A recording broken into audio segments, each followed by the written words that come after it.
بعد کسی کو سجدہ کرنے کا حکم ہوتا تو وہ عورتوں کو کہا جاتا ہے اپنے شوہروں کو سجدہ کیجیے. یعنی اگر اللہ کے بعد اگر حکم ہوتا تو فی الحال میں ابھی تو نہیں ہے، اس لیے آپ کو شوہر کی خدمت کرنا ہے. اور قرآن کریم کی آیت الرجال قوامون علی النساء کہ مرد کو عورتوں پر حاکم بنایا گیا ہے، اور مرد کی بہت اہمیت ہے. وہ عقل مند بھی زیادہ ہوتے ہیں، لیکن ہماری مائیں اور بہنیں سمجھتی ہیں کہ زیادہ عقل ہمارے پاس ہے، زیادہ سمجھ ہمارے پاس ہے. لیکن بات ایسی نہیں ہے. آپ سے زیادہ عقل مند وہ ہوتے ہیں، آپ سے زیادہ سمجھدار وہ ہوتے ہیں، اور زیادہ ٹارگٹ جو ہوتا ہے وہ عورتوں کے ساتھ ہوتا ہے. کیونکہ عورت ذہن کی کمزور ہوتی ہے اور تھوڑی سی خوشی میں ابل پڑتی ہیں، اور تھوڑی سی تکلیف میں رو رو کے اپنے آنکھ کو بھی برباد کرتی ہیں، اور نہ جانے کتنی شکایتیں کرتی پھرتی ہیں. مرد کے اندر تو ہمت ہوتا وہ برداشت کرتے ہیں، لیکن عورت نہیں کر پاتی، عورت کے اندر وہ نہیں ہوتا. تو اس لیے آپ تمام ماؤں سے یہ درخواست کروں گی کہ آپ کوئی بھی کام کریں تو اپنے شوہر سے اجازت لے کر کریں. شریعت نے کہا ہے کہ آپ بنا شوہر کی اجازت سے آپ گھر سے باہر بھی نہیں جاتی، جا نہیں سکتی. آپ جب تک آپ کے شوہر اجازت نہ دے دیں آپ اپنی ماں کے یہاں بھی نہیں جا سکتی. تو یہ بات کب پتہ چلے گا؟ جب آپ کے اندر علم آئے گا. اور علم کب آئے گا؟ جب آپ علم کے لیے آپ نکلیے گا، پڑھیے گا، سمجھیے گا، تب جا کے آپ کو علم آئے گا. پھر جا کے یہ شوہر بیوی والا لفڑا یا یہ لڑائی جھگڑے یا ساس بہو والے، ماں بیٹی والے، یہ جب ختم ہوں گے جب آپ کے پاس علم ہوگا. اس لیے آپ کو سب سے پہلے تو میں اس سے پہلے بھی بتائی ہوں کہ اپنے بچے کو دینی تعلیم پہ ابھاڑے، اور اپنے ہر گھر میں تمام بچے سے میں تمام ماؤں سے درخواست دوں گی اب تمام بچے کو دینی تعلیم دے. اور بہت اچھا نظام چل رہا ہے، بہت اچھا مدرسہ آپ کے سامنے ہی ہے، تو آپ ضرور پڑھائیں. بچی بڑی بھی ہیں، خود ہمارے ادارے کی بات بتا رہی ہوں کہ وہاں جو یہ بچیاں آپ کو نظر آ رہی ہیں یہ بھی میٹرک کر کے انٹر کر کے عالمہ بن رہی ہیں، اور یہ ابھی پڑھ ہی رہی ہیں. تو اس لیے پڑھنے کے لیے کوئی عمر محدود نہیں ہے، وہ پورے پردے میں پڑھیں گی. اور آپ کے گاؤں سماج کے آپ اپنے سامنے پڑھائیے گا باخوبی. اللہ تعالیٰ آپ کو ان کو پڑھانے کے بعد دیکھیے گا آپ کا گھر بھی بارآمد ہوگا. تو اس لیے اپنے بچے کو خوب دینی تعلیم دینا ہے. اور ابھی آپ کے سامنے جو تقریر کری تھی بہت ہی اہم تھا. کہا جاتا ہے کسی شاعر نے کیا خوب کہا، دل سے نکلی بات اثر رکھتی ہے، دل سے نکلی بات اثر رکھتی ہے، پر نہیں طاقت پرواز مگر رکھتی ہے. اور پھر تقریر کے لیے میں دعوت دیتی ہوں شائستہ پروین کو کہ وہ آپ کو بتائے کہ ایک اہم دینی فریضہ کیا ہے. انشاءاللہ بہت جلد اب پروگرام ختم ہوگا، ان کے بعد دوسری نشست میں آپ لوگ کو پھر آنا ہے، اور ہر باتوں کا استفادہ کرنا ہے، ہر باتوں کو آپ کو رکھنا ہے. سننے سے کچھ نہیں ہونے والا ہے، سننے سے زیادہ کیا کرنا ہے، عمل کرنا ہے. اسے شاعر نے کیا خوب کہا، نہ کر تقدیر کا شکوہ قدم آزماتا جا، نہ کر تقدیر کا شکوہ قدم آزماتا جا، ملے گی خود بخود منزل قدم آگے بڑھاتا جا. محترمہ شائستہ پڑھیں. نصلي على رسول الكريم أما بعد فأعوذ بالله من الشيطان الرجيم بسم الله الرحمن الرحيم اتل ما أوحي إليك من الكتاب وأقم الصلاة.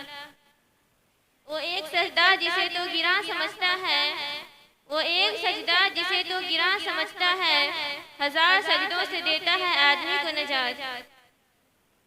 محترم حضرات، آج کے اس پروقار مجلس میں آپ حضرات کے سامنے نماز کے متعلق کچھ عرض کروں گی، جو عبادتوں میں سب سے اہم عبادت اور قرب خداوندی کا سب سے اہم ذریعہ ہے. اللہ تعالیٰ سے دعا ہے کہ اللہ تعالیٰ ہم سب کو سننے سے زیادہ عمل کرنے کی توفیق عطا فرمائے، آمین. محترم حضرات، جب قیامت قائم ہوگی، حشر کا میدان ہوگا، نفسی نفسی کا عالم ہوگا، تمام دنیا کے اولین و آخرین کا اجتماع ہوگا. قرآن نے اس کا نقشہ عجیب انداز اور چھوٹے در سے کھینچا ہے. فرمایا یوم یفر المرء من اخیہ وامہ وابیہ وصاحبتہ وبنیہ لکل امرئ یومئذ شأن یغنیہ وجوہ یومئذ مسفرہ ضاحکۃ مستبشرہ ووجوہ یومئذ علیہا غبرہ ترہقها قترہ اولئک هم الکفرۃ الفجرہ. یعنی وہ دن ایسا ہوگا جس دن بھائی بھائی سے جدا ہوگا، بیٹی ماں سے نفرت کرے گی، شوہر اپنی بیوی سے الگ تھلگ ہوگا، بیوی اپنے شوہر سے کوسوں دور بھاگے گی. یعنی اس دن ہر انسان میں ایک شان بے نیازی ہوگی، ہر شخص بے چینی و گھبراہٹ کے عالم میں مبتلا ہوگا. حق جل مجدہ کی جانب سے ارشاد ہوگا کہ آج یہاں نہ تمہاری جائیداد کام آئیں گے، نہ تمہارے محلات تمہیں بچا سکیں گے، اور نہ تمہارے دوست و احباب کا جب غفیر آج تمہیں یوم الجزا سے بچا سکے گا. آج تو صرف اور صرف تمہارے اعمال ہی کام آئیں گے، تمہارے صدقات و روحانیت ہی تمہیں آج اس یوم الجزا سے بچا سکے گی۔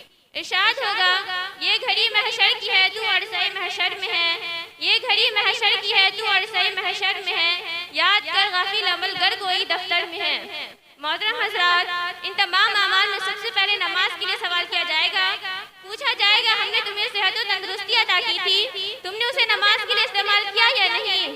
یقیناً نماز ایک اہم ترین عبادت اور دین کا اہم ستون ہے۔ نبی کریم صلی اللہ علیہ وسلم نے ارشاد فرمایا کہ نماز دین کا ستون ہے، یعنی جس نے نماز کو قائم رکھا اس نے دین کو قائم رکھا، اور جو نماز سے بے پرواہ ہو گیا وہ دین سے بے پرواہ ہو گیا۔ گویا نماز کفر اور اسلام کے درمیان حد فاصل ہے۔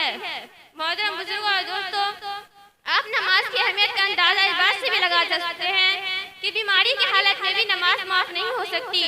اگر کوئی شخص کھڑے ہو کر نماز ادا نہیں کر سکتا تو وہ بیٹھے بیٹھے ہی نماز ادا کرے، اور اگر کوئی شخص بیٹھ کر بھی نماز ادا نہیں کر سکتا تو وہ لیٹے لیٹے ہی نماز ادا کرے۔ نماز کسی بھی صورت میں معاف نہیں ہو سکتی۔ نبی کریم صلی اللہ علیہ وسلم نے ارشاد فرمایا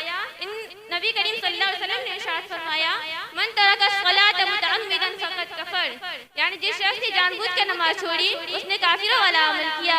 اس کا مطلب یہ ہے کہ اگر کوئی شخص جان بوجھ کر نماز چھوڑتا ہے تو وہ کفر اسلام کے درمیان کے آڑ کو ختم کر دیتا ہے۔